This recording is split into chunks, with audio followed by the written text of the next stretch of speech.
Welcome back to the fourth devlog for Ethan's Watch. So today I'm going to show you guys a few things that I've been going over.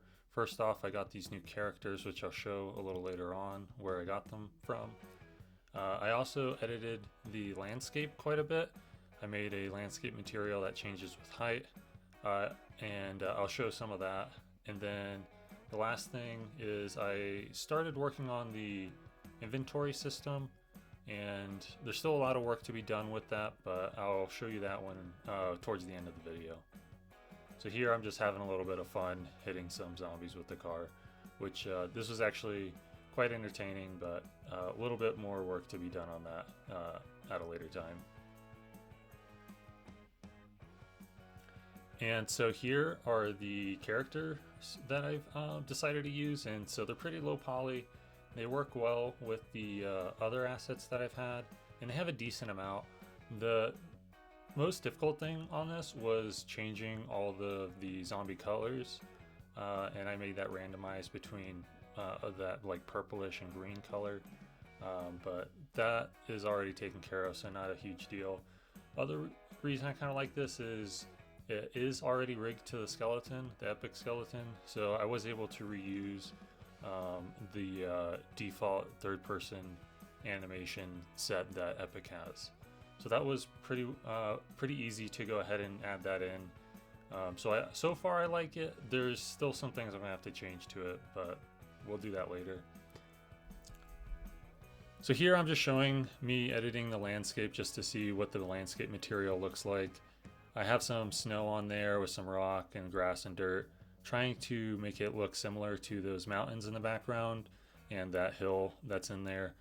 I think what I'm going to do in the next devlog is just create Ethan's Watch settings on an island, and so I'll recreate a new level and start working on that and just making sure that it looks similar to the same style that it is here, which shouldn't be too difficult.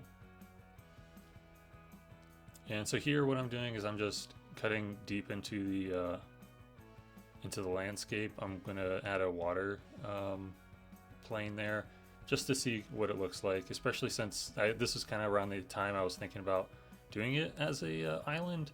That would save me sometimes as far as barriers, because it would just create a natural barrier for the entire game. And so I'm just trying to see what looks correct here. So here's something else I worked on. I've just been kind of messing around with it. This is a collision box, and so whenever the player enters into a larger collision box, this one will start spawning in zombies based on a density and a spawn rate. So right now there's nothing happening. That's because the player isn't actually entering the collision. But here I'm searching for player, and I'll show whenever I click on him and I bring him in there into that area, then all the other zombies start popping in. So this is probably what's going to be used for more specific areas that need a lot more zombies, and then I'll just have a general one that's going to spawn in the normal amount that's going to be around. So like it so far. Definitely need some tweaking, but we'll get around to that at some point.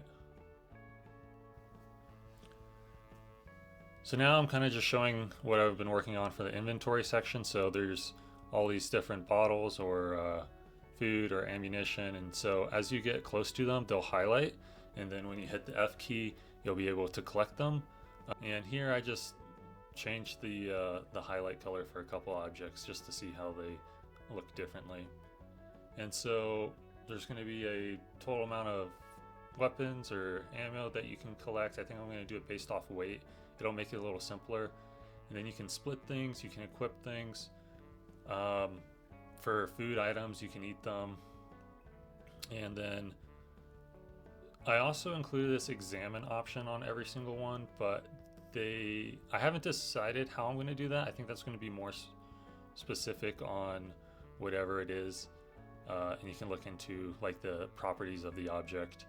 As you see here, what I'm doing is I'm just going through the different tabs. I have a little too many. I think I'm going to cut those in about half because I don't want to get this to be too advanced and too crazy, because I do want to actually finish it at some point. And so here I have the weapon equipped, and you can kind of see it's messed up with the character's arm there. That's because I am just using the default skeleton with it, and it doesn't actually fully align. So I'll have to adjust that, but that shouldn't be too difficult, which I'll do at some point. Anyway, that's all for this episode. Appreciate you guys watching. Please let me know if you have any other ideas or have any suggestions on what to add or include into it. The next one will probably also take me a little while to get out. Sorry, I've been pretty busy. But I'm excited for this project. It's been coming along slowly.